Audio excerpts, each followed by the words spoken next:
नमस्कार, आप देख रहे हैं काल चक्र। मैं हूं आपके साथ अंजलि आनंद और मेरे साथ हैं प्रश्न कुंडली विशेषज्ञ पंडित सुरेश पांडे जी। बहुत बहुत स्वागत है पंडित जी आपका। मंत्र से भी शक्तिशाली हैं बीज मंत्र। किस संकट के लिए, किस समय, किस बीज मंत्र का कैसे करे जाप। तो जी हाँ, काल चक्र में पंडित जी ने आपको मंत्रों के बारे में बहुत कुछ बताया है, लेकिन आज पंडित जी हम सभी को बीज मंत्र के बारे में बताएंगे। आखिर क्या है बीज मंत्र, कैसे, कब और किस समय बीज मंत्र का जप किया जाता है, क्या है बीज मंत्र से जुड़े रहस्य और इससे जुड़ी सावधानियां, ये सब जानने के लिए देखते रहिए काल चक्र। तो चलिए अब चर्चा को आगे बढ़ाते हैं और जानते हैं पंडित जी से कि शास्त्रों में बीज मंत्र का आखिर क्या महत्व है, साथ ही ये भी कि बीज मंत्र किसी भी व्यक्ति के जीवन में क्या इम्पैक्ट डाल सकते हैं। ये सबसे पहले हम चाहेंगे कि पंडित जी हमारे दर्शकों को बताएं, और पंडित जी आप दर्शकों को बताएं, क्योंकि सबसे महत्वपूर्ण हो जाता है मंत्र का जब बहुत लोग करते हैं, लेकिन बीज मंत्र का आखिर महत्व क्या है। देखो, बीज मंत्र का मतलब होता है सारे प्राकट्य की आधारशिला। कोई भी चीज प्रकट हुई तो उसका मूल जो है वो बीज है। अगर कोई वट वृक्ष बहुत बड़ा आप देख रहे हैं तो उसके मूल में वो बीज होगा जिससे वो वट वृक्ष पैदा हुआ है। ठीक है, भले हमें वो दिखाई नहीं देता है, लेकिन वट वृक्ष है। एक बार की बात है, एक बड़े संत थे जी। तो वो संत जी लघुशंका करने गए। तो पीपल के पेड़ के थोड़े से बगल में जा करके, पीपल की छाया नहीं थी वहां बैठ करके उन्होंने लघुशंका की। और उनका शिष्य खड़ा था एक लोटा पानी लेकर के कि गुरुजी लघुशंका से निवृत्त होंगे तो हाथ धोएंगे। गुरुजी ने हाथ धोया और गुरुजी हंसते हुए आए और हाथ धोए। तो उसने पूछा कि गुरुदेव आप हंस क्यों रहे हैं। कहे, नरे अगर तुम मेरे हंसने का कारण नहीं जानता है तो तू मेरा शिष्य होने के लायक क्यों है। जब तू मेरे हंसने का कारण नहीं जानता है तो तू मेरा शिष्य होने के लायक नहीं है। जा पहले मेरे हंसने का कारण जब तू बताएगा तभी मेरी सेवा में आएगा। आज से तू चला जा। चले गए, दर दर भटकने लगे। वो भी अच्छे संत थे जी। कि मेरे गुरुजी ने क्यों हंसा, कोई जवाब नहीं दिया। तो वो काशी गए, कबीरदास से मिले। कबीरदास से कहे कि ऐसी ऐसी घटना हुई और गुरुजी हमारे हंसे और मैंने पूछा तो गुरुजी ने ऐसे ऐसे कह के हमें बाहर कर दिया। तो कबीरदास ने कहा कि ऐसा है, पीपल का एक फल टूट करके जमीन पर गिरा था और जब तुम्हारे गुरुदेव लघुशंका कर रहे थे तो वो पीपल का फल जो है लघुशंका के साथ साथ जमीन पर बह रहा था। उसे देखकर हंस रहे थे कि जब तक ये अपने मूल से जुड़ा हुआ था तब तक ये कितना आदरणीय वंदनीय था कि लोग इसके जड़ में जल चढ़ाते थे, दिया जलाते थे, आरती उतारते थे। लेकिन जब ये अपने मूल से अलग हुआ तो आज ये पेशाब के साथ बह रहा है। उसी तरह से जब तक मनुष्य अपने इष्ट और भगवान के साथ जुड़ा होता है तब तक वो आदरणीय, पूजनीय और वंदनीय होता है। जिस दिन अपने मूल से आदमी कट जाता है, हाँ, उस दिन उसकी भी स्थिति वही होती है जो लघुशंका में बहने वाले पीपल के फल की।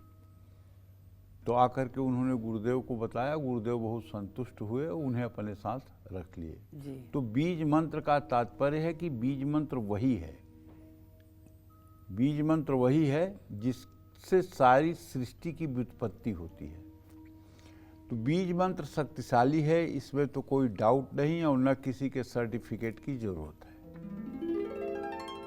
और बीज मंत्र का उपयोग देवी देवताओं के आवाहन के लिए भी किया जाता है। बीज मंत्रों का प्रभाव अचूक होता है। बीज मंत्रों का जप करने से आध्यात्मिक शक्तियां प्राप्त होती हैं।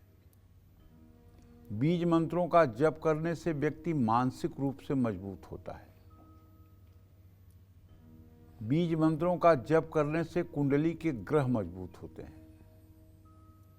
दृढ़ विश्वास और पवित्र मन से जब बीज मंत्रों का जप किया जाता है तो व्यक्ति की कई गुना इच्छाएं पूरी हो सकती हैं। लेकिन यहाँ वही बात है, श्रद्धा और विश्वास। भवानी शंकरौ वंदे श्रद्धा विश्वास रूपिणौ। वो स्वामी जी कहते हैं, श्रद्धा रूपी पार्वती और विश्वास रूपी शिव जिसके जीवन में नहीं है, वो चाहे जो पूजा पाठ कर ले और चाहे जो दान पुण्य कर ले, सब निष्फल है। और जिसके साथ श्रद्धा रूपी माँ पार्वती और विश्वास रूपी भगवान शिव का खजाना है, उसके सारे मनोभाव तत्काल पूरे होते हैं। बीज मंत्र के जाप से अच्छी सेहत मिलती है। धन धान्य का तो कुछ पूछना ही नहीं है। मान सम्मान तो अपने आप गुलाम बन जाता है और हर काम में, जीवन के हर उद्देश्य की प्राप्ति और हर काम में सफलता मिलती है, इसमें कोई संदेह नहीं है। बीज मंत्रों के जप से आलस्य और रोग से भी मुक्ति मिलती है। बीज मंत्र और मंत्रों का जप मानसिक तनाव को समाप्त करता है। मंत्रों के जाप से हृदय गति को संतुलित किया जा सकता है, इसमें कोई संदेह बिल्कुल नहीं है। जय मां विंध्यवासिनी। पंडित जी, आपने बीज मंत्र के महत्व के बारे में अभी बताया हमारे दर्शकों को, लेकिन क्या जैसे सबकी राशि अलग होती है तो हर राशि के लिए अलग बीज मंत्र होता है? नहीं, ऐसा नहीं है जी। बीज मंत्र तो ऐसा मंत्र है कि जिसे हर राशि के लोग कर सकते हैं। जी जी जी। उसमें कूर्म चक्र का विचार नहीं किया जाता है। तुम्हारे पूछने का तात्पर्य शायद ये होगा, जहाँ तक मैं समझता हूँ, कि जैसे एक मंत्र सबके लिए सूटेड नहीं होती है, एक मंत्र सबके लिए लाभकारी नहीं होती है, किसी के लिए लाभकारी होती है, किसी के लिए लाभकारी नहीं होती है, उसी तरह से क्या बीज मंत्रों में भी है? ऐसा बीज मंत्रों के साथ नहीं है, ना ऐसा शास्त्रों में वर्णन आता है।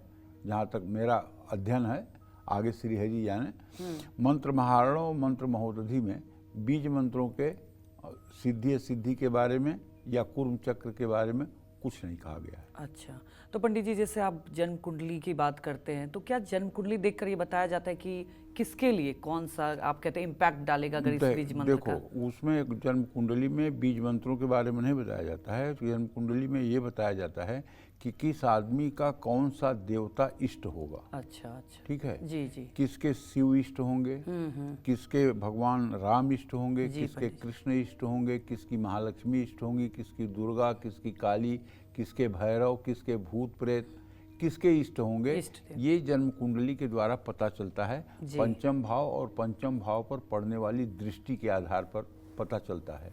ठीक है, उसके आधार पर उस देवता का जो बीज मंत्र है वो जप करने से तात्कालिक लाभ मिलता है। जी जी। तो बिल्कुल जैसा कि पंडित जी ने बताया, जब आप जन्म कुंडली दिखाते हैं तो उसमें इष्ट देवता के बारे में बताया जाता है, तो आप वैसे ही बीज मंत्र का जप कर सकते हैं। तो चलिए अब बात करते हैं पहले बीज मंत्र की।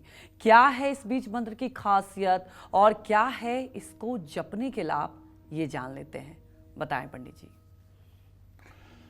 सनातन धर्म में सबसे बड़ा मंत्र है ओम।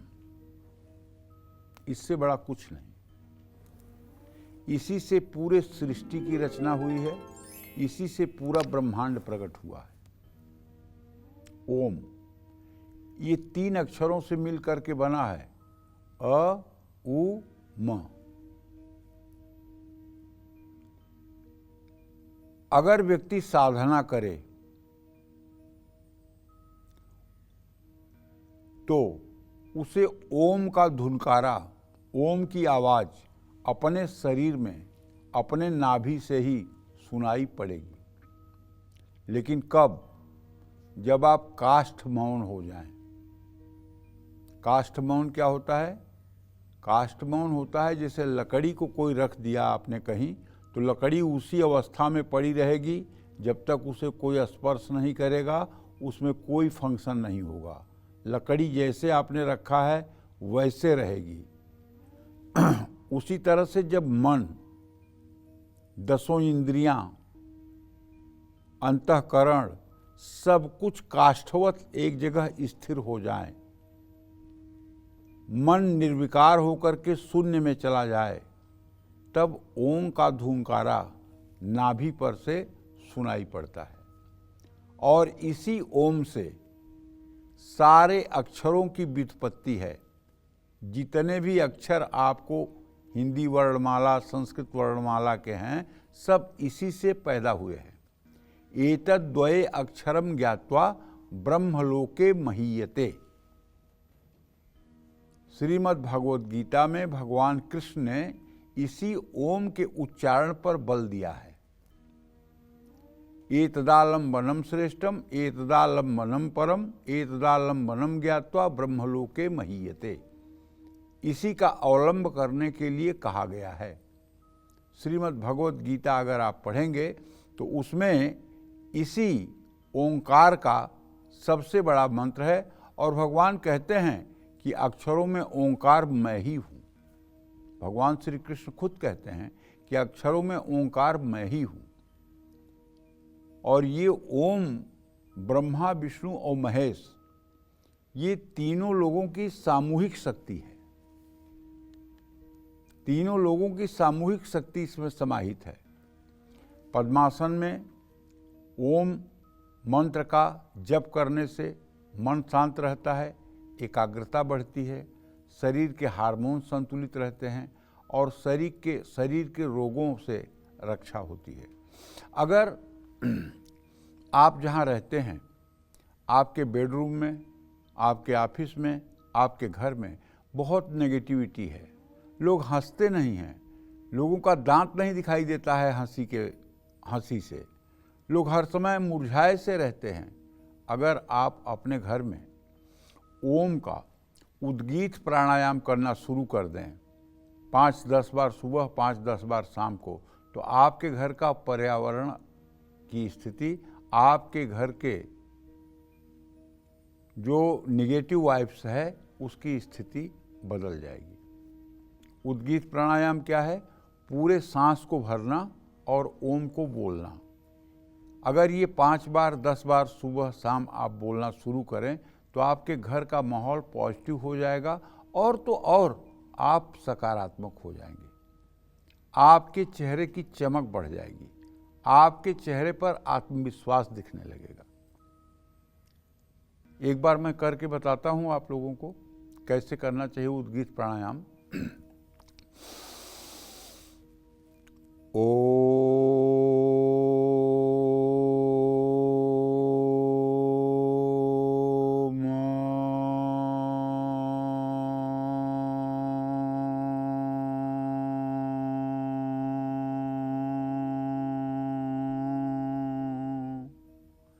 ये एक बार हुआ। इस तरह से 5 बार 10 बार सुबह शाम अगर आप इसको करना शुरू करें तो ये ओम जो वायुमंडल में जाएगा उससे सारी निगेटिविटी समाप्त होगी और पॉजिटिविटी का संचार होगा। वहाँ रहने वाले लोग प्रसन्न रहेंगे, वहाँ रहने वाले लोगों के अंदर निगेटिविटी नहीं रहेगी। ये आप आजमा सकते हैं, इसे आप अपने घर में इसका प्रयोग कर सकते हैं। अगर आपके बेडरूम में आपको निगेटिविटी महसूस होती है तो आप रात में सोने के पहले 5 बार यही उद्गीत प्राणायाम आप अपने बेड पर करके सोइए। देखिए आपको कितनी अच्छी नींद आती है और बुरे सपने भी नहीं आएंगे। ये दोनों बातों का पूरा विश्वास है मुझे। तो उद्गीत प्राणायाम में ओम का ही उच्चारण किया जाता है। इसी तरह से जिन लोगों को माइग्रेन की समस्या है, जो लोग सर दर्द से इतना तड़पते हैं कि सोचते हैं कि यार इससे अच्छी मृत्यु है, इतना सर दर्द दुख देता है और सामान्य गोलियां जो मेडिकल स्टोर पे मिलती हैं वो फ़ायदा नहीं करती हैं, तो ऐसे में औषधियों का सेवन तो करना ही चाहिए। आयुर्वेदिक औषधियाँ इसमें रामबाण काम करती हैं, लेकिन अगर ओम का भ्रामरी प्राणायाम किया जाए, पूरी सांस को भर करके दोनों कानों में अंगूठा डाल के और दोनों आँखों पर तर्जनी उंगली रख के, नाक के पास मध्यमा उंगली रख करके और कनिष्ठिका उंगली मुंह के पास रख करके और हर जगह प्रेशर दे करके और पूरी सांस को खींच करके ओम बोलते हुए भंवरे की तरह, जैसे भंवरा गुंजार करता है वैसे ओम बोलते हुए मस्तिष्क में ऑक्सीजन को चलाने का प्रयास करना चाहिए। और ज्यों मस्तिष्क में ऑक्सीजन चलने लगती है तो ये आवृत्ति 5 बार सुबह शाम करने पर बहुत शीघ्र ही माइग्रेन जैसी बीमारी से निजात और छुटकारा जीवन भर के लिए मिल जाता है। क्योंकि मस्तिष्क में जब ऑक्सीजन नहीं पहुंचता है पर्याप्त मात्रा में, तभी सिर दर्द होता है। अगर ऑक्सीजन की मात्रा मस्तिष्क में समुचित रूप से पहुंचे तो कभी सर दर्द की समस्या नहीं होगी। और ऑक्सीजन अगर नहीं पहुंच रहा है तो उसको पहुंचाने के लिए हम भ्रामरी प्राणायाम करते हैं। और भ्रामरी प्राणायाम करते समय हम पूरे मस्तिष्क, मन अपना मस्तिष्क पर केंद्रित करते हैं और श्वासों को वहाँ से होकर के तब निकालते हैं, तो इसका भी लाभ मिलता है। ओम का दूसरा लाभ आपको मैंने उद्गीत प्राणायाम के अलावा भ्रामरी प्राणायाम के द्वारा बताया है। जय मां विंध्यवासिनी। तो चलिए, पंडित जी ने आपको ओम के महत्व के बारे में बताया और अब बात करते हैं दूसरे बीज मंत्र की, जिसके जप से आपकी आर्थिक स्थिति ठीक हो सकती है और लक्ष्मी जी की कृपा भी आप पर बरस सकती है। ये जानते हैं, बताएं पंडित जी। माँ लक्ष्मी का बीज मंत्र है श्रीम। स का अर्थ है महालक्ष्मी, र का अर्थ है धन संपत्ति, ई का अर्थ है महामाया, नाद का अर्थ है विश्व माता, बिंदु का अर्थ है दुख को हरने वाली। माँ लक्ष्मी का स्वभाव चंचल है, ऐसे में वह एक स्थान में ज़्यादा समय के लिए नहीं रुकती है। घर में धन संपत्ति की वृद्धि के लिए श्रीम बीज मंत्र से माँ लक्ष्मी की उपासना करनी चाहिए। इस बीज मंत्र के जप से समाज में मान सम्मान की भी प्राप्ति होती है। श्रीम बीज मंत्र के जप से निवेश में लाभ मिलता है और मानसिक शांति भी प्राप्त होती है।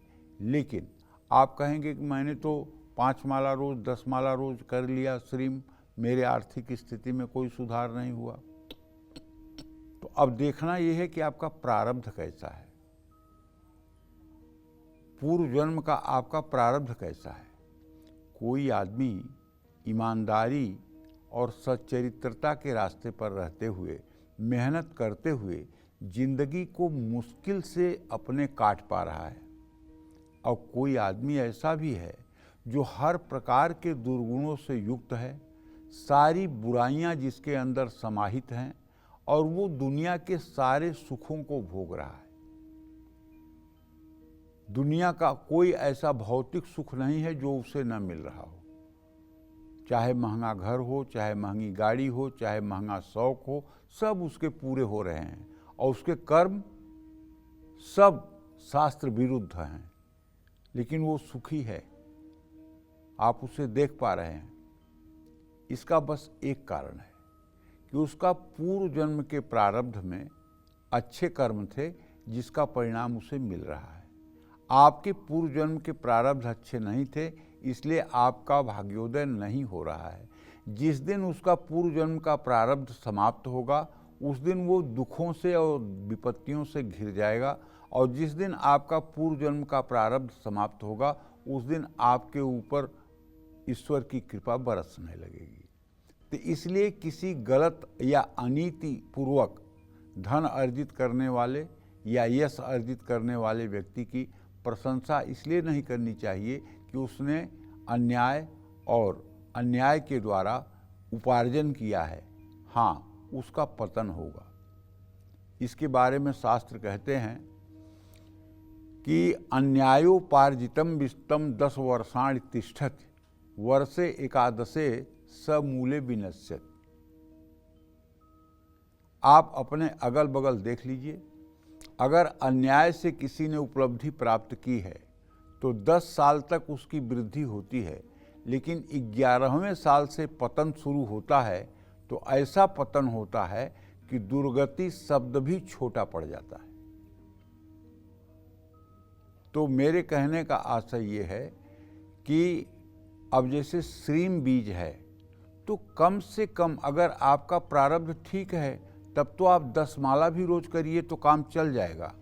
लेकिन यदि आपके पिता ने तपस्या नहीं किया है, आपके पिता ने दान पुण्य नहीं किया है, आपके पिता ने कोई यज्ञ नहीं कराया है, आपके पिता ने गौदान नहीं किया है, आपकी माता ने व्रत नहीं किया है, तो आपके पास कौन सा ऐसा अकाउंट ट्रांसफ़र किया गया है जो कि आपके पास कुछ होगा? तो आपको ही सब कुछ करना है ना। तो आपको सब कुछ करने के लिए तो फिर तो कम से कम इस मंत्र का आपको 1 करोड़ जप करना पड़ेगा। 21,600 रोज करने में 2 घंटे का समय लगेगा और 16 महीने 410 दिन लगातार इस मंत्र का जप करने पर ये 1 करोड़ हो जाएगा। और 1 करोड़ के बाद महालक्ष्मी की कृपा आपको दिखने लगेगी और 3 करोड़ होते होते महालक्ष्मी की अनुभूति आपको अपने हृदय में होने लगेगी। लेकिन अब इसका मतलब नहीं कि आपने 10 माला जप कर लिया, 5 माला जप कर लिया और आप सोच रहे हैं कि आप अब तक टाटा नहीं बने, बिरला नहीं बने, तो फिर ये बात कुछ गलत है। क्योंकि तपस्या की जैसी मात्रा होगी वैसा ही आपको फल मिलेगा। मंत्रों में शक्ति है, बशर्ते उसको समुचित मात्रा में करना भी हमारा धर्म बनता है।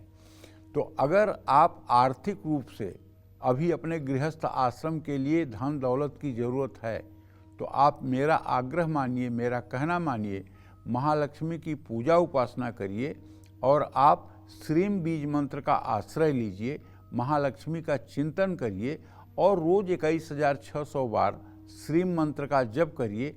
आप देखिए शीघ्र ही आपके परिवार में सुख समृद्धि और राजराजेश्वरी महालक्ष्मी की कृपा बरसेगी, इसमें कोई संशय नहीं है। जय मां विंध्यवासिनी। तो अब बात कर लेते हैं तीसरे बीज मंत्र की, और जिसके जप से आपको देवों के देव महादेव की कृपा मिल सकती है। बताएं पंडित जी। भगवान शिव का बीज मंत्र है हौम। भगवान शिव का बीज मंत्र है हौम। ह का अर्थ है शिव और औंग का अर्थ है सदाशिव। हौम बीज मंत्र का जप करने से अकाल मृत्यु और निराशा से मुक्ति मिलती है और रोगों से लड़ने में मदद मिलती है। हौम बीज मंत्र मुक्ति पाने की भी एक साधना है। महामृत्युंजय मंत्र में हौम बीज मंत्र का प्रयोग किया गया है। केवल इस मंत्र का आश्रय लेने पर भी मनुष्य महामृत्यु को पार कर सकता है। इसीलिए एकाक्षरी जो बीज मंत्र है वो है हौम। त्रयाक्षरी जो बीज मंत्र है वो है ओम जूम सह। चतुराक्षरी जो बीज मंत्र है वो है ओम हौम जूम सह। और उसके बाद बड़ा वाला जो मंत्र है वो है ओम भू ओम भुव ओम स्व ओम हौम ओम जूम ओम सह ओम भूर्भुवः ओम त्रयंबकम यजामहे सुगंधिम पुष्टिवर्धनम उर्वारुकमिव बंधनान् मृत्युर्मुक्षीय मामृतात् भूर्भुवः स्वरोम जूम स हौम ओम। तो ये हौम भगवान शिव का बीज मंत्र है। अकाल मृत्यु या अल्पायु योग के व्यक्ति अगर इस मंत्र का पुरस्चरण 1 करोड़ बार कर लें तो निश्चित रूप से अकाल मृत्यु से रक्षा होती है और गंभीर बीमारियों से भी निजात मिलती है। जय मां विंध्यवासिनी। पंडित जी, अभी आप बीज मंत्र की चर्चा कर रहे थे और आपने बताया हमारे दर्शकों को 21,600 कम से कम करना चाहिए। मैं आपको भी देखती हूँ, आप काउंटर से करते रहते हैं जब, तो क्या आम लोग भी ऐसे बीज मंत्र कभी भी कहीं भी जप कर सकते हैं या उसके लिए पूजा स्थान पे ही बैठना चाहिए? देखिए, पूजा स्थान पे बैठा जाए तो बहुत दिव्य है। जी जी। बीज मंत्र जो है पूजा स्थान में बैठ करके जप किया जाए तभी सुंदर है। अच्छा अच्छा। नाम जप जो है वो नाम जप वो चलते फिरते उठते बैठते घूमते टहलते आप हर समय कर सकते हैं। जी पंडित जी। समझ रहे हैं? जी जी। नाम क्या है? नाम है सीताराम, नाम है राधे श्याम, नाम है राधा कृष्ण, नाम है सांब सदाशिव, नाम है जय माँ दुर्गा, जय माँ तारा, दयामयी कल्याण करो। ये नाम है। ये नाम है। और ये जो ओम है, जो दुम है, जो ह्रीम है, जो क्लीम है, जी, जो जी। श्रीम है, जी समझ रहे हो, जी जी ये सब मतलब कि जो है बीज बीज मंत्र। मंत्र हैं। बीज मंत्रों को शुद्धता और पवित्रता के साथ ही जपना चाहिए, जी पंडित जी। शौच अवस्था में जपना चाहिए, क्योंकि ये बीज मंत्र हैं। नाम जप के लिए कोई प्रतिबंध नहीं है। नाम के बारे में तो कहा गया है, गोस्वामी तुलसीदास जी ने लिखा है कि तुलसी मेरे राम को रीझ भजो या खींच, उल्टे सुलटे नीपजे खेत पड़े जो बीज। चाहे आप हमारे राम को रीझ करके भजिए और चाहे खींच करके जी। भजिए, माने चाहे नाराज होकर के नाम लीजिए, चाहे खुश होकर नाम लीजिए। जैसे खेत में उल्टा सीधा बीज पड़ जाए तब भी जमता है, उसी तरह से नाम जब अगर आपके जिह्वा से हो रहा है तो वो जमेगा, उसका असर होगा। जी ये है नाम जप का प्रभाव। जी पंडित। जिह्वा सापिन बदन बिल जे न जपै हरि नाम, जाको प्रिय न राम ता सुविधा ता बाम। ये भी गोस्वामी जी की ही रचना है। रसना सांपिन बदन बिल, रसना कहते हैं जीभ को, जी बदन बिल, बदन में अगर बिल है कोई तो मुंह है, अच्छा। ये एक छेद है, बिल है, और इसमें रसना नाम की जीभ नाम की एक नागिन रहती है। नागिन क्यों कहा गोस्वामी जी ने? किस लिए? किसी का अपमान करना इस जीभ का काम है, किसी को बुरा बोलना इस जीभ का काम है, किसी को मरमाहत कर देना इस जीभ का काम है है ना? जी जी। अगर ये मतलब कि दुष्टता और सठता पर उतारू हो जाए तो सामने वाले को कितना अपमानित और कितना कर सकती है खराब, आप समझ सकते हो। तो रसना सांपिन बदन बिल जे न जपै हरि नाम, अगर ये राम का नाम नहीं लेती है तो जाको प्रिय न राम तासु विधाता बाम, तो मान लीजिए कि ये मतलब कि नागिन ही है और विधाता उससे बाम हैं, बाएं हैं, कभी भगवान उसके लिए दाहिने नहीं हो सकते हैं। जय मां विंध्यवासिनी। तो अब बात कर लेते हैं चौथे बीज मंत्र की, और इस बीज मंत्र के जप से आपको माँ दुर्गा की कृपा मिल सकती है, बताएं पंडित जी। माँ दुर्गा का बीज मंत्र है दुंग। माँ दुर्गा का आशीर्वाद प्राप्त करने के लिए दुंग बीज मंत्र का जप करें। द का अर्थ है दुर्गा और उ का अर्थ है सुरक्षा। दुर्गति दुरावई यस्य सह दुर्गा, जो दुर्गति का नाश करे वो दुर्गा है। माँ दुर्गा के इस बीज मंत्र से मनोकामना पूरी होती है और साधक को सकारात्मक ऊर्जा के साथ साथ शक्ति भी मिलती है। इस बीज मंत्र के जप से वैवाहिक जीवन में सुखी जीवन जीने का मौका मिलता है, और चाहे जितनी बड़ी विपत्ति में आप हों, अगर आप ओम दुंग दुर्गाय नमः इस मंत्र का जप करना शुरू कर दें तो बड़े से बड़ा संकट अगर आपके ऊपर है, दुर्गति को यदि आप प्राप्त हुए हैं तो शीघ्र ही दुर्गति से आपको मुक्ति मिल सकती है। ये आजमाई हुई बात आपसे कह रहा हूँ। और अगर किसी सिद्धपीठ में जाकर के, सिद्धपीठ मतलब जो 51 सिद्धपीठ श्रीमद् देवी भागवत महापुराण में वर्णित है, जैसे विंध्यवासिनी का विंध्याचल धाम, कोल्हापुर का महालक्ष्मी धाम, और तुलजा भवानी का धाम, कामाख्या का धाम, वैष्णो देवी का धाम, मनसा देवी का धाम, ललितांबिका का धाम, ये जो 51 शक्तिपीठ हैं, इसमें कहीं जाकर के अगर आप एक वक्त भोजन करके, एक समय भोजन करके और दिन भर फलाहार लेकर के अगर इस मंत्र का नित्य 12,000 मंत्रों का जप 1 वर्ष तक कर लें तो आपके जीवन का मुश्किल से मुश्किल, चैलेंज से चैलेंज की स्थितियां आपके अनुकूल हो सकती हैं। जय मां विंध्यवासिनी। और आज कालचक्र में पंडित जी आपको बीज मंत्र की शक्तियों के बारे में खास जानकारी दे रहे हैं, और अपनी इसी चर्चा को आगे बढ़ाते हुए बात कर लेते हैं 5वें बीज मंत्र की। और इस बीज मंत्र के जप से आपको कन्हैया लाल यानी भगवान कृष्ण की कृपा मिल सकती है, बताएं पंडित जी।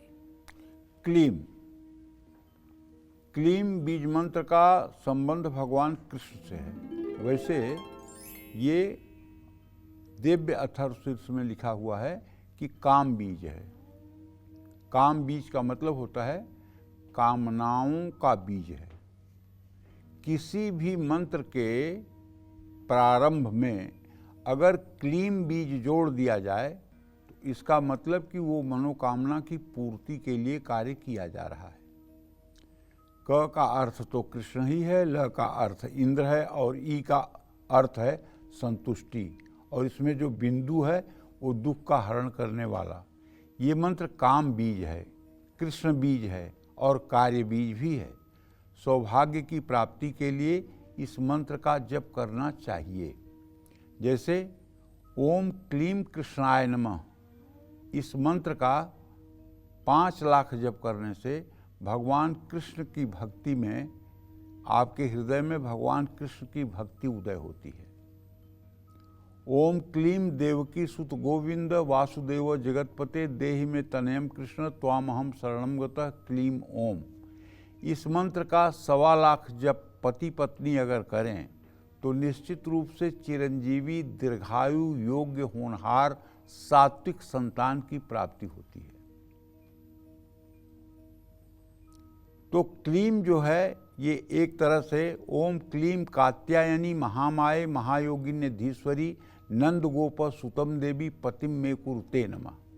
अगर इस मंत्र का कुंवारी लड़कियां जप करती हैं तो उन्हें भगवान का ही अंश के रूप में वर मिलता है और उनका वैवाहिक जीवन सुखी रहता है। ओम क्लीम पत्नीम मनोरमाम देहि मनोवृत्तानुसारिणीम तारिणीम दुर्ग संसार सागरस्य कुलोद्भवाम क्लीम ओम। कोई नवयुवक अगर सुंदर पत्नी के लिए इस मंत्र का क्लीम लगा करके जप करे तो 1.25 लाख जप करने के बाद ही उसे दिव्य और ईश्वरीय गुणों से संपन्न जीवन संगिनी मिलती है। क्लीम काम बीज है, इस बात का ध्यान रखना चाहिए। और जिस किसी भी मंत्र के पहले क्लीम लगा हो वो समझ लेना चाहिए कि मंत्र कामना परक है। दुर्गा सप्तशती का जो लोग पाठ करते हैं, अगर उनकी कोई मनोकामना है तो क्लीम बीज मंत्र से अगर 13 अध्याय को संपुटित पाठ किया जाए तो उस कामना की सद्देह पूर्ति होती है। जय मां विंध्यवासिनी। तो चलिए बात कर लेते हैं उस छठे बीज मंत्र की, जिसका जप करने से आपको सभी सुखों की प्राप्ति होगी और ज्ञान की भी वृद्धि होगी। बताएं पंडित जी। वो बीज मंत्र है गंग।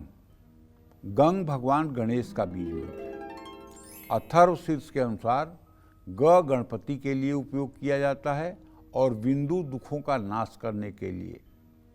तो भगवान गणेश का दूसरा बीज मंत्र है ग्लौंग। गंग बीज मंत्र के जाप से ज्ञान की वृद्धि होती है, बुद्धि का विकास होता है और सुख की प्राप्ति होती है। इसीलिए ओम गंग गणपतये नमः, दुख दरिद्रता का शमन करने वाला यह मंत्र ओम गंग गणपतये नमः, अगर इस मंत्र का 10 माला जप भी नित्य कर लिया जाए तो आप विश्वास करिए कभी भी दुर्भाग्य आपके दरवाजे पर नहीं आएगा और हर समय रिद्धि सिद्धि आपके साथ रहेंगी। शुभ लाभ आपके जीवन को हर समय प्रकाश देते रहेंगे। इसलिए गंग भगवान गणेश का बीज मंत्र है। जय मां विंध्यवासिनी। पंडित जी, आप हमारे दर्शकों को आज बीज मंत्र के महत्व के बारे में बता रहे हैं, लेकिन कई लोग रत्न भी धारण करते हैं। क्या बीज मंत्र का जप करें तो वो ज़्यादा इम्पैक्ट डालेगा, ज़्यादा उसका प्रभाव होगा? देखो, हमारे यहाँ ज्योतिष शास्त्र में जी पंडित जी बहुत सी चीज़ें हैं। जैसे अगर आपका सूर्य खराब है हाँ। तो आप पिता की सेवा करिए। पिता का पूर्ण रूपेण वरद हस्त आपके ऊपर हो जाए तो सूर्य आपका ठीक हो जाएगा। अच्छा। अगर पिता नहीं है या पिता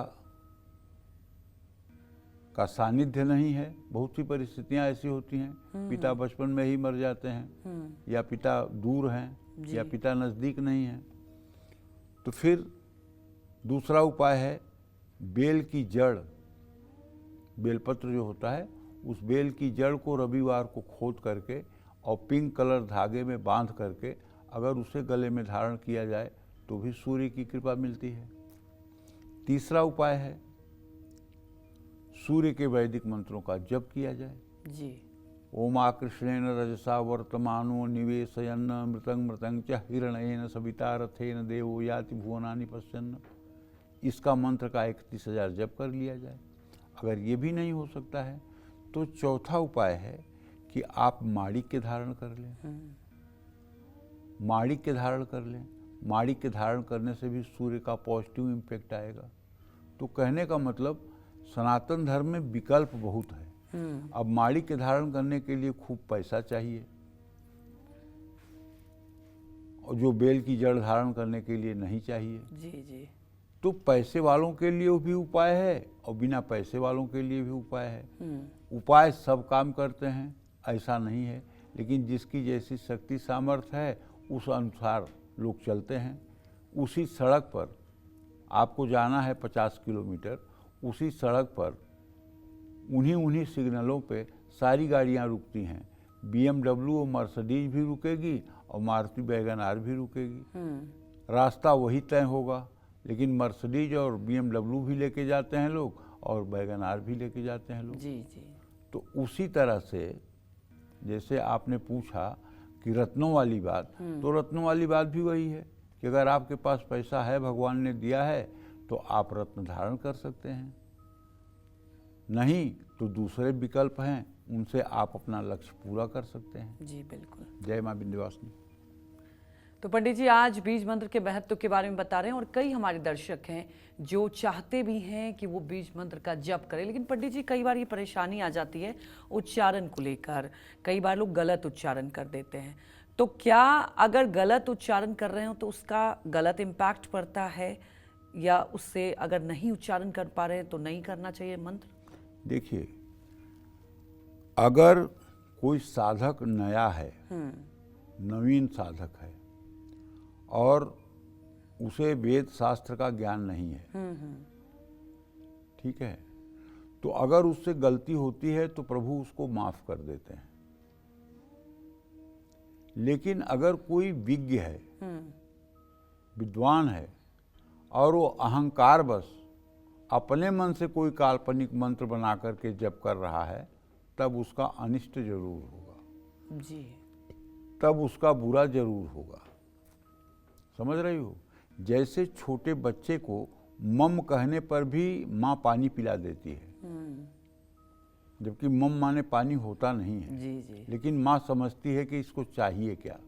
उसी तरह से आप जो भी बोलते हैं, भगवती आपकी मनोकामना को समझती हैं, भगवान आपकी मनोकामना को समझते हैं और पूरा करते हैं। ठीक है? तुम्हें एक बात बताऊं, एक आदमी राम कथा हो रही थी, गया कथा सुनने। जी। कथा सुनने गया तो मतलब कि जो है, कथा में पंडित जी कह रहे थे कि जो लोग गुरु मंत्र नहीं लेते हैं उन लोगों का जीवन बेकार है। अगर गुरु मंत्र लेकर के भगवान की साधना की जाए तो भगवान बहुत जल्दी प्रसन्न होते हैं और दर्शन देते हैं।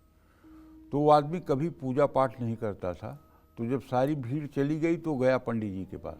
कहा, महाराज गुरु मंत्र लेने से भगवान प्रकट हो जाते हैं? कहें हाँ। कहें तो महाराज आप गुरु मंत्र देते हैं? कहें हाँ देते हैं। कहें तो महाराज मुझे गुरु मंत्र दे दीजिए। तो कहें ठीक है, आज तो नहीं देंगे, आज भीड़ ज़्यादा है, जिस दिन आखिरी होगा उस दिन तुम्हें बीज मंत्र दे देंगे। अब वो रोज़ कथा में आने लगा।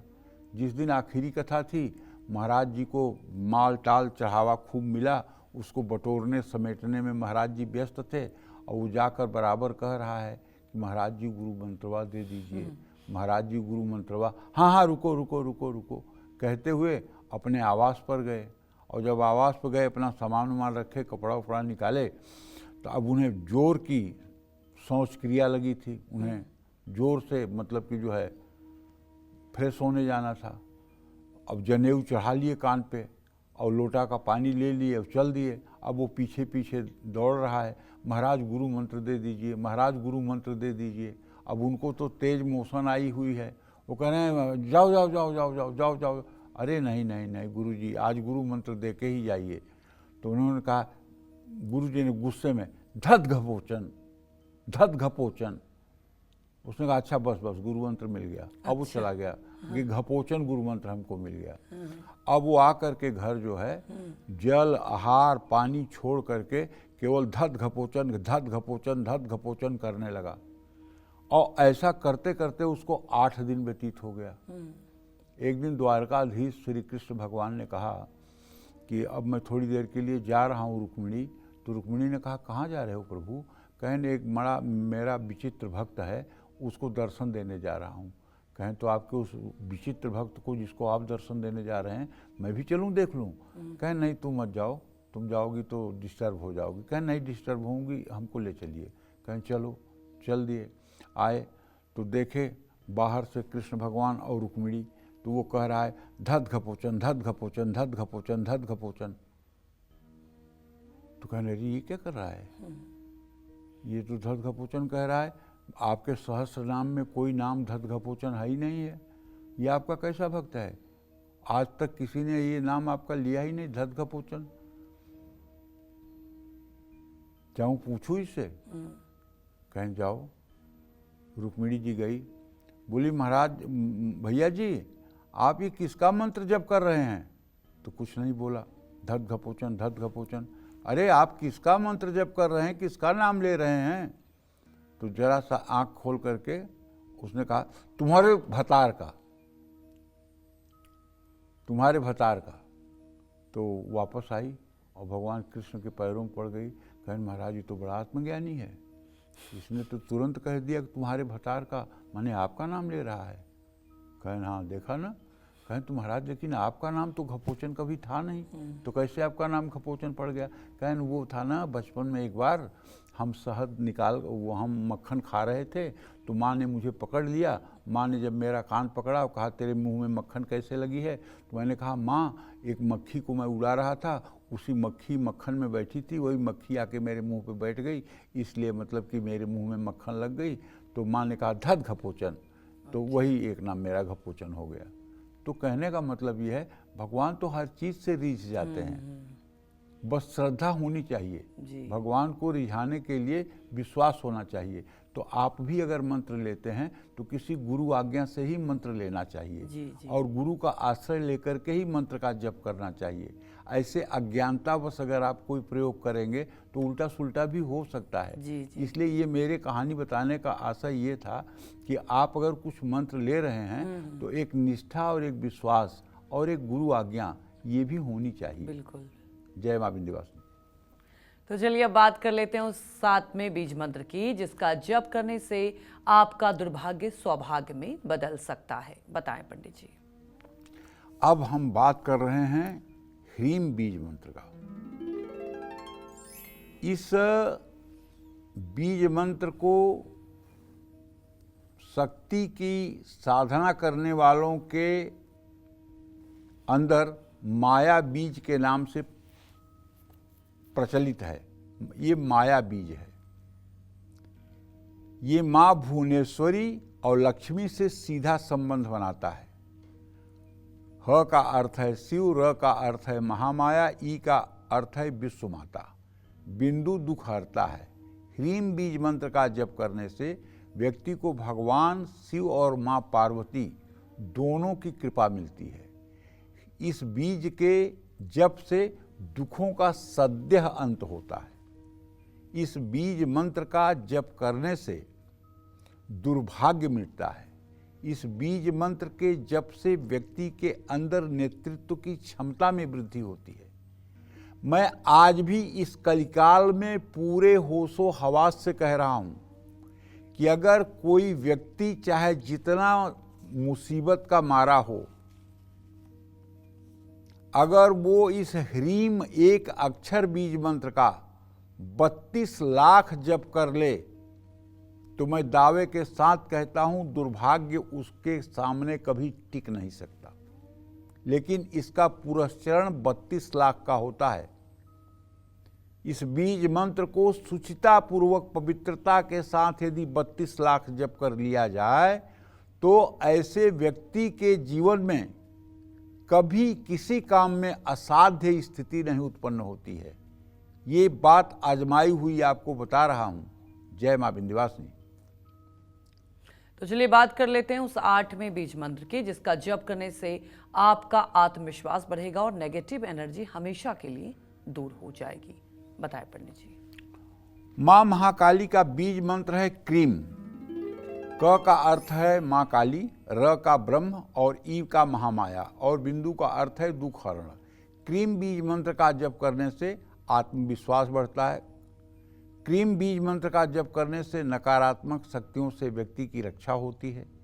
शक्ति और ज्ञान की प्राप्ति भी क्रीम बीज मंत्र का जप करने से मिलती है। ओम क्रीं कालिकाय नमः ये मंत्र जप करने से महाकाली की सद्यः कृपा बरसने लगती है, इसमें कोई संदेह नहीं है। जय मां विंध्यवासिनी। चलिए बात कर लेते हैं उस बीज मंत्र की जिसका जप करने से आपकी इम्यूनिटी बढ़ेगी और आपका मन शांत रहेगा।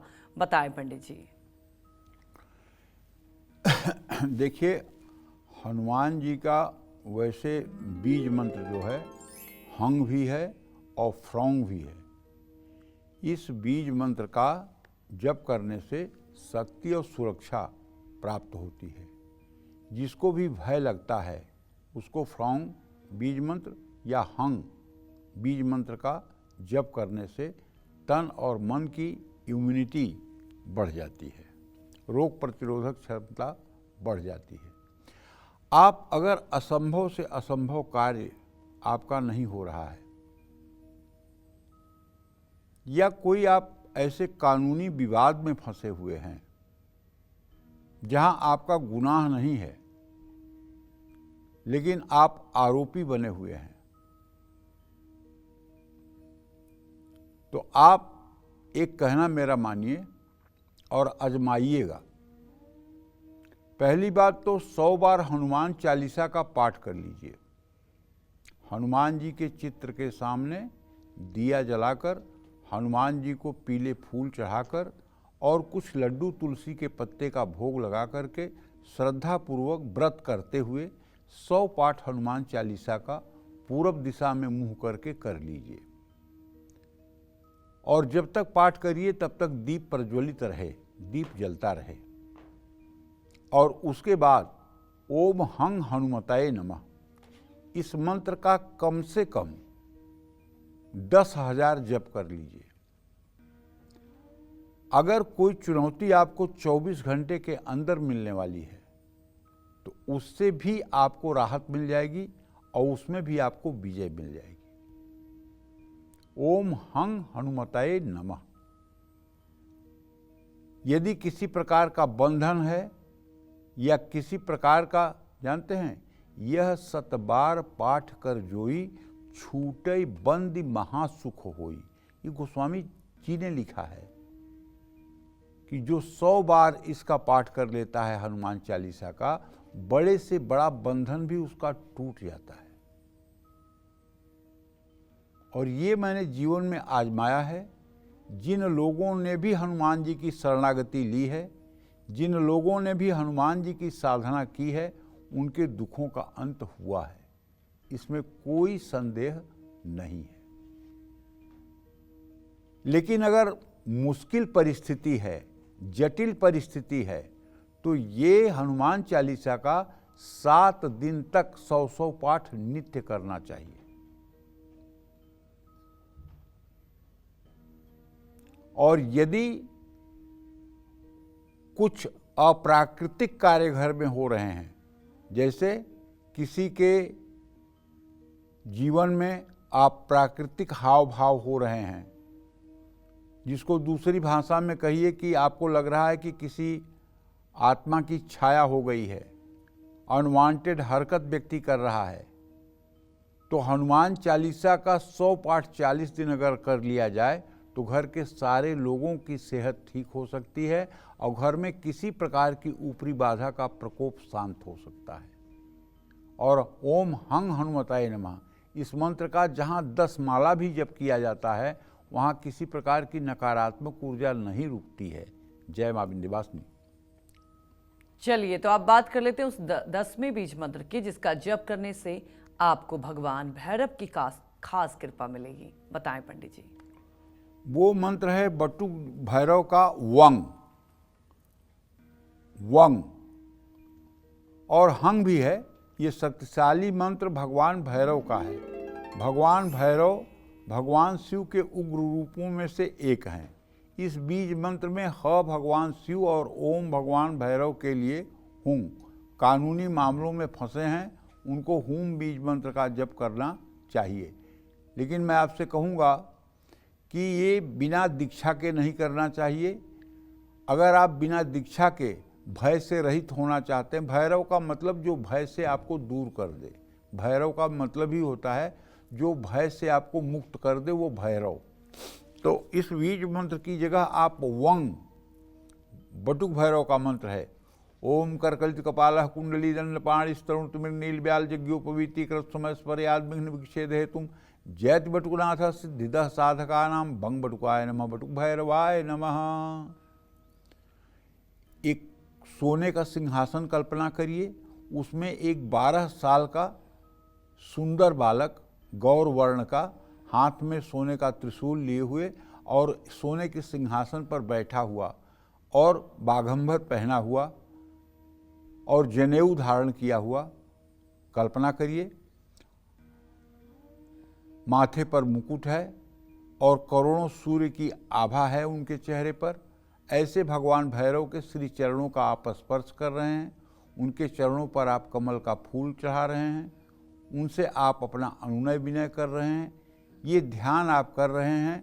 इस ध्यान मात्र से आपके जीवन के सारे भय का समापन हो जाएगा और सारे भय की निवृत्ति का मार्ग आपको मिल जाएगा। मान सम्मान भी बढ़ता है इस बीज मंत्र से। इस बीज मंत्र के जब से दुखों का शमन होता है। जय मां विंध्यवासिनी।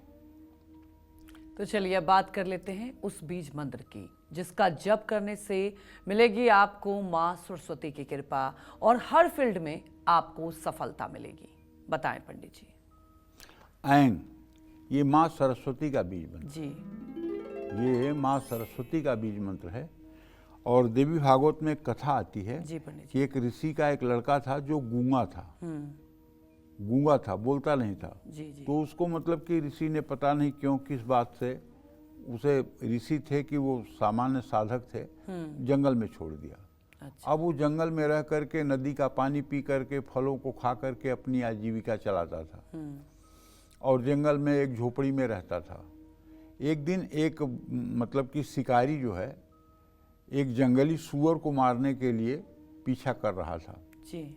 और जंगली सूअर उसके पास से ही आकर के और झाड़ी में छिप गया। तो शिकारी ने आकर के इससे पूछा कि क्या आपने देखा है कि एक सूअर इधर से गया है? तब उसको बोलना नहीं आता था। शिकारी जब बहुत जोर से हड़काया तो उसने कहा एंग एंग एंग एंग एंग एंग एंग एंग एंग एंग एंग एंग एंग एंग, मतलब एंग एंग एंग एंग एंग, हाँ इधर गया इधर गया इधर गया, एंग एंग एंग एंग एंग। उनको एंग एंग कहना था कि माँ सरस्वती प्रकट हो गई।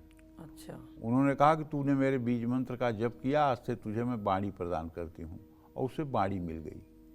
आज भी जो लड़के बोलने में थोड़ा सा देर कर रहे हैं, 2-3 साल के हो गए हैं बोल नहीं रहे हैं, या जो लड़के कम बोलते हैं जी पंडित। या जिनको बोलने में हकलाहट है या तुतलाहट है, उन सभी माता पिता को चाहिए कि अपने बच्चों को कुछ करें या ना करें, लेकिन ओम ऐं सरस्वत्यै नमः ये मंत्र जरूर सिखाएं। अच्छा। और ये मंत्र सुबह शाम बच्चे से जरूर 2 मिनट बोलवाएं। जैसे गायत्री मंत्र सबको याद है, जी, वैसे ओम ऐं सरस्वत्यै नमः ये मंत्र सब बच्चों को याद होना चाहिए। जी। अगर बच्चे सोकर उठने पर और सोते समय इस मंत्र का जप करते रहें तो पढ़ाई में उनका कोई मुकाबला नहीं कर पाएगा, और एक समय ऐसा आएगा जब वो सूरज बनकर के समाज में चमकेंगे। जी। इसलिए सभी माता पिता से मेरा आग्रह है कि माँ सरस्वती का ये बीज मंत्र है। ऐम का अर्थ सरस्वती है और बिंदु का अर्थ है दुखों का अंत। इस बीज मंत्र के जप से साहस, बुद्धि और विवेक और आत्मविश्वास की वृद्धि होती है। जो व्यक्ति कम्युनिकेशन की फील्ड में आगे बढ़ना चाहते हैं वो ऐम बीज का जप जरूर करें। अगर दुर्गा सप्तशती का पाठ ऐंग बीज मंत्र से संपुटित करके किया जाए तो 100 पाठ में ही वाक सिद्धि हो जाती है। ऐसा आदमी जो भी भविष्यवाणी करे या ऐसा आदमी जो भी बोले, उसकी वाणी को भगवती महा सरस्वती सिद्ध कर देती हैं। जय मां विंध्यवासिनी। पंडित जी, अभी आप चर्चा कर रहे थे और आपने बताया कि देखिए आपकी भाव होनी चाहिए और भगवान भाव के भूखे। इन कई लोग जो उच्चारण नहीं कर पाते हैं मंत्रों का, तो क्या वो मोबाइल पर चलाकर जब कर सकते हैं या उसके सुनने से भी वो इम्पैक्ट होगा? मोबाइल पर तब तक सुनिए जब तक आपको उच्चारण करना नहीं आता। जी जी जी। ठीक है ना। मोबाइल से सीखिए आप। मोबाइल आपका जप नहीं करेगा, मोबाइल आपको मुक्ति नहीं दिलाएगा। अच्छा। मोबाइल में आज टेक्निकल ऐसी सुविधा हो गई है कि जैसे आपको श्री सूक्त पढ़ना नहीं आता तो आप मोबाइल पे श्री सूक्तम यूट्यूब में चला दीजिए। हाँ। और किताब लेकर के जैसे जैसे वो बोल रहा है वैसे वैसे सीखने का प्रयास करिए। अच्छा। कनक धारा स्तोत्र सीखने का प्रयास करिए। नवग्रह के वैदिक मंत्रों को सीखने का प्रयास करिए। श्री सूक्त, पुरुष सूक्त, रुद्र सूक्त सीखने का प्रयास करिए। और जिस दिन आप पारंगत हो जाएं उस दिन आप अपने मन से करिए। क्योंकि जब तक हमारी जिह्वा नहीं चलती है, जब तक हमारे होठ नहीं चलते हैं, तब तक उसका फल हमें थोड़ी मिलेगा। अच्छा। केवल कानों से सुनने पर थोड़ी फल मिलेगा। कानों से तो केवल भगवान की कथा सुनने से फल मिलता है। अच्छा। भगवान की कथा अगर आप सुन रहे हैं तो ये आपका चित्त शुद्धि का तीर्थ में स्नान है। सत्संग सुन रहे हैं, किसी महापुरुष के प्रवचन आप सुन रहे हैं, किसी मतलब कि सिद्ध महापुरुष की वाणी आप सुन रहे हैं, तो इससे संगम में नहाने से जितनी पवित्री होती है शरीर की, उससे 1,00,000 गुना ज़्यादा इस मतलब चित्त शुद्धि का तीर्थ में स्नान करने का पुण्य होता है। अगर आप कानों से भगवान की कथा लीला का गुणानुवाद सुन रहे हैं तो करोड़ों गुना ज़्यादा उससे उसका फल होता है। जी पंडित जी। तो चलिए, किस बीज मंत्र के जप से आपको करियर में मिलेगी सफलता और विरोधी होंगे शांत, ये बताएंगे आपको पंडित जी। लेकिन चलिए अपने इस स्पेशल सेगमेंट की शुरुआत करते हैं और बात करते हैं उस बीज मंत्र की जिसके जप से आपके विरोधी हमेशा शांत रहेंगे और आपका कुछ भी नहीं बिगाड़ पाएंगे। कौन सा है वो बीज मंत्र, आइए जानते हैं पंडित जी से। बताएं पंडित जी। देखिए, अब हम धूम बीज मंत्र का संबंध देवी धूमावती से है। विरोधियों से बहुत परेशान हैं, आपके शत्रु हर काम में बाधा बन रहे हैं। शत्रुओं से मुक्ति के लिए धूम बीज मंत्र का जप करना चाहिए। धूम बीज मंत्र माता धूमावती का है, लेकिन हाँ ध्यान रखिएगा कि माता धूमावती मारण की देवी हैं। इनका वाहन कौवा है और इनके हाथ में सूप रहता है। शास्त्रों में वर्णन है कि सुहागन महिलाओं को और कुंवारी कन्याओं को माता धूमावती का दर्शन नहीं करना चाहिए। अगर अभी तक आपने धूमावती माता का मंदिर नहीं जाना हो तो मैं आपको बता रहा हूँ, दतिया एक जगह है मध्य प्रदेश में जहाँ माँ पीताम्बरा बगलामुखी का एक पीठ है। उस मंदिर से 20 फीट की दूरी पर दक्षिण दिशा में धूमावती माता की भी प्रतिमा है, जिसमें हर समय धुआं भरा रहता है। और वहाँ साफ लिखा हुआ है कि यहाँ सुहागन महिलाओं को दर्शन नहीं करना चाहिए, क्योंकि वो मारण की देवी हैं। पुरुषों को दर्शन करने में कोई वहाँ बुराई नहीं है और इसके साधक भी बहुत उग्र होते हैं। मैं तो सभी अपने दर्शकों से हाथ जोड़ के निवेदन करूंगा कि माँ धूमावती को प्रणाम जरूर करें, लेकिन अपने किसी स्वार्थ के लिए इनका आवाहन या इनका ज़्यादा पूजन ना करें। क्योंकि जब आदमी के पास शक्ति होती है तो आदमी शक्ति का गलत उपयोग कर ही देता है। जय माँ विंध्यवासिनी। पंडित जी, हमारे दर्शकों को इतनी महत्वपूर्ण जानकारी दी, आपका बहुत बहुत धन्यवाद। धन्यवाद।